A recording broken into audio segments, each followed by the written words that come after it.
ലൂക്കോസിന്റെ സുവിശേഷത്തിലാണ് ആ വാക്യം കിടക്കുന്നത്.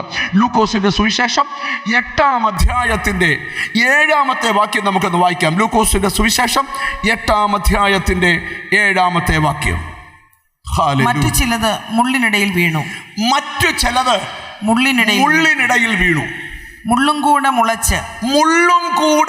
മുളച്ചു. ആ പദം ശ്രദ്ധിക്കണം. മുള്ളും കൂടെ മുളച്ചു എന്ന് പറഞ്ഞാൽ എന്തുവാ? വിത്ത് മുളച്ച കൂട്ടത്തിൽ മുള്ളും കൂടെ മുളച്ചു. ചോദ്യം, വിത്തിട്ടത് എന്തിനാ? മുളയ്ക്കാൻ ആണോ? കേട്ടോ, നിങ്ങൾ മിണ്ടുന്നില്ലല്ലോ. ആണോ? പക്ഷെ വിത്ത് മുളയ്ക്കുന്ന കൂട്ടത്തിൽ ആര് മുളച്ചു? മുള്ളും കൂടെ മുളച്ചു. എന്നിട്ട് ആ പദം ശ്രദ്ധിച്ച്, ദൈവത്തിന് സ്തോത്രം. മുള്ളും കൂടെ മുളച്ച് അതിനെ ഞെരുക്കിക്കളഞ്ഞു.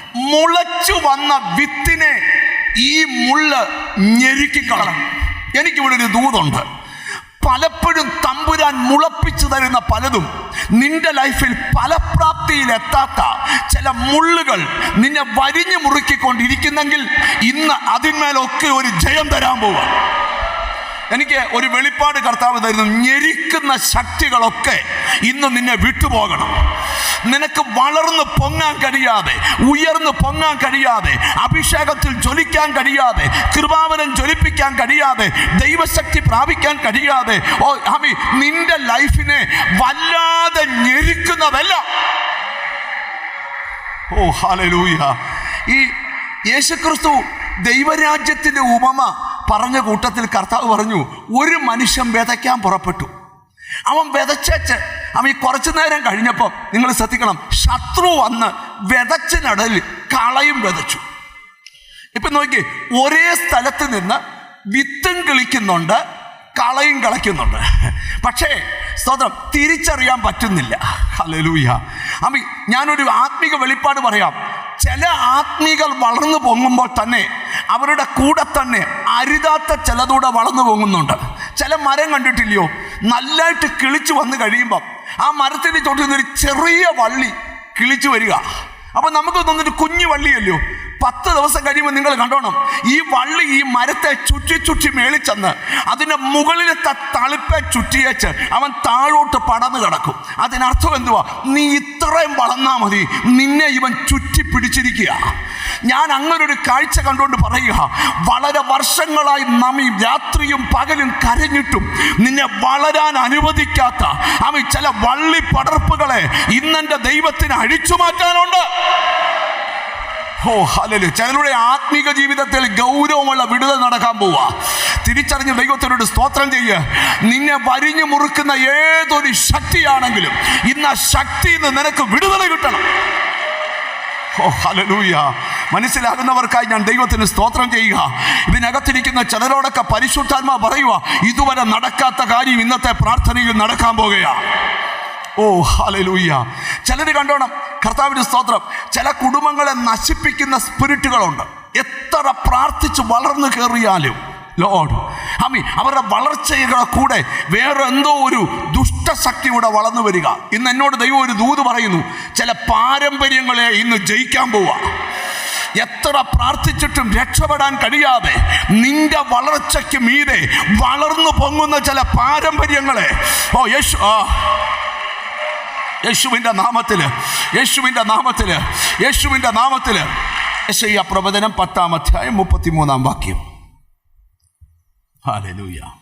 സൈന്യങ്ങളുടെ യഹോവയായ കർത്താവ് കൊമ്പുകളെ ഭയങ്കരമായി മുറിച്ചു കളയും. പൊക്കത്തിൽ വളർന്നവയെ അവൻ വെട്ടിയിടും. അവൻ വെട്ടിയിടും. നിങ്ങൾ ശ്രദ്ധിക്കണം. ഞാൻ ഇന്ന് ഇവിടെ ഇരിക്കുന്ന ചിലരോട് ദൂത് പറയാം. ഒരു വൃക്ഷം മുളച്ചു വരണമെങ്കിൽ അവൻ്റെ മുകളിൽ ഒരു ചൂടൽ കാണാൻ പാടില്ല. വൃക്ഷം നടുന്ന ആൾക്കാർക്കറിയാം, ചൂടലില്ലാത്ത സൂര്യപ്രകാശം ഡയറക്റ്റായിട്ട് അടിക്കുന്ന സ്ഥലത്തെ തൈകൾ മുളയ്ക്കത്തുള്ളൂ. ഇവിടെ ഇരിക്കുന്ന ചിലരോടൊക്കെ ദൂത് പറയാം, ഏതോ പാരമ്പര്യം നിനക്ക് വളരാൻ കഴിയാതെ നിന്റെ മേളിൽ തലപൊക്കി നിൽപ്പുണ്ട്. അത് നിന്നെ ഞെരുക്കിക്കൊണ്ടിരിക്കുക, അത് നിന്നെ വല്ലാതെ തകർത്തുകൊണ്ടിരിക്കുക. അത് ഒരുപക്ഷെ ചില പ്രാക്കായിരിക്കും, ഒരു ശാപമായിരിക്കും, ഒരു പൈശാചികത്വമായിരിക്കും. എന്നോട് ദൈവാത്മാ പറയുക, പൊക്കമുള്ളതിനെ മുറിച്ചു മാറ്റി. കൃപ വ്യാപരിക്കട്ടെ. ഞാനൊരു കാര്യം പറയാം, എത്ര കൊല്ലം കഴിഞ്ഞാലും എന്നെ തൊടുന്ന വചനം ഞാൻ മറക്കത്തില്ല. അതാര് പ്രസംഗിച്ചാലും മറക്കത്തില്ല. ഞാനൊരു ദൂത് പറഞ്ഞ് മുന്നോട്ട് പോകട്ടെ. ഇവിടെ നോക്കി, വിത്ത് വിതച്ച കൂട്ടത്തിൽ കളയും ശത്രു വിതച്ചു. വിത്തും കളയും ഒന്നിച്ച് വളരുക. ഇനി നിങ്ങളോടൊരു കാര്യം സന്ദേശം പറയാം. വിത്തിനിടുന്ന വളം ആര് വലിക്കുക? കള വലിക്കുക. നീ അനുഭവിക്കേണ്ട നന്മ ശത്രു അപഹരിക്കുക. ഞാനിവിടെ ഇരിക്കുന്ന ചിലരോടൊരു ദൂത് പറയാം. യജമാന്റെ അടുക്ക ചെന്ന് പറഞ്ഞ, യജമാനനെ, നമ്മൾ നല്ലതല്ലയോ വിതച്ചത്? മത്തായി 13 കേട്ടോ, പിന്നെ വായിച്ചാൽ മതി. സഹോദരൻ, യജമാനനെ, ഞങ്ങൾ നല്ലതല്ലയോ നമ്മൾ വിതച്ചത്? ഈ കള എവിടുന്ന് വന്നു? യജമാനൻ പറയുക, അത് ശത്രു ചെയ്തതാ.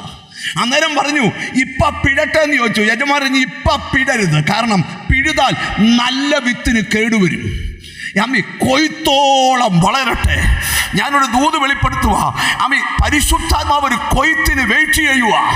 എന്തിനാ? കൊയ്യുന്നതിന് മുമ്പ് ചില കളകളെ പറിച്ചു കൂട്ടണം. മനസ്സിലായി വരുന്നവർക്കായി ഞാൻ കർത്താവിന് സ്തോത്രം ചെയ്യുക. അല്പം കൂടെ ഗൗരവമായിട്ട് നമ്മൾ മുമ്പോട്ട് പോകാം. എനിക്കെന്തോ ദൈവാത്മാവ് ഒരു ബോധ്യം തരിക. നിന്റെ വളർച്ചയ്ക്ക് തടസ്സം നിൽക്കുന്നതെല്ലാം മുറിച്ചു മാറ്റേണ്ടതിനെ മുറിച്ചു മാറ്റും, പറിച്ചു മാറ്റേണ്ടതിനെ പറിച്ചു മാറ്റും, വെട്ടിമാറ്റേണ്ടതിനെ വെട്ടിമാറ്റും, ചുറ്റിക്കിടക്കുന്നതിനെ അഴിച്ചു മാറ്റേണ്ടതിനെ അഴിച്ചു മാറ്റും.